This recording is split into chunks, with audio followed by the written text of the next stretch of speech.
खोकल्यासाठी औषध मग मी एक दाखवणार आहे. कोरडा खोकल्यासाठी औषध आहे ते मी तुम्हाला सांगणार आहे. तर मी आत्ता आल्या काट शिवरी असते ना ही मोठी, त्याचा काटा न्याला. तो काटा कसा काढायचा दाखवायचा. का असा केला नाही इझिली आपण तरी का असा काटा निघतोय. असं मोठं झाड बघायचं आणि त्याचा काटा, हे असा काटा, हा काटा घ्यायचा. काही मला आता लागलं जोरात.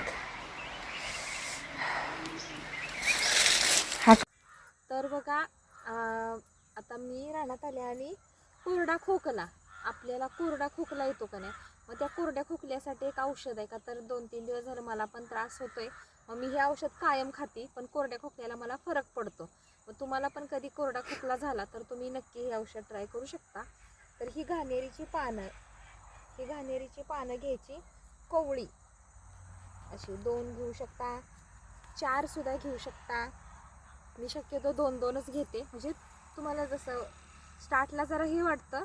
आणि शिवरीचा काटा तो आणायचा आणि ही घाणेरीची पानं आणि शिवरीचा काटा बघा.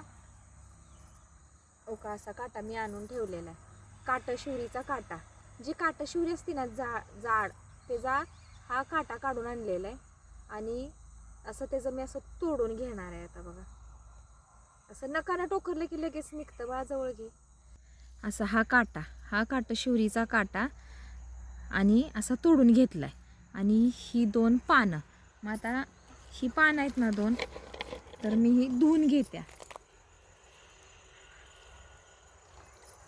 पानं धुवून घ्यायची स्वच्छ.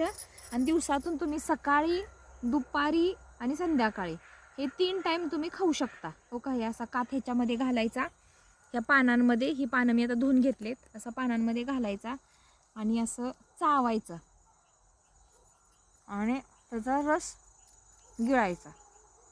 आणि ना कोरडा खोकला खरंच बरा पडतो. मी ट्राय करते, तुम्ही नक्की ट्राय करा.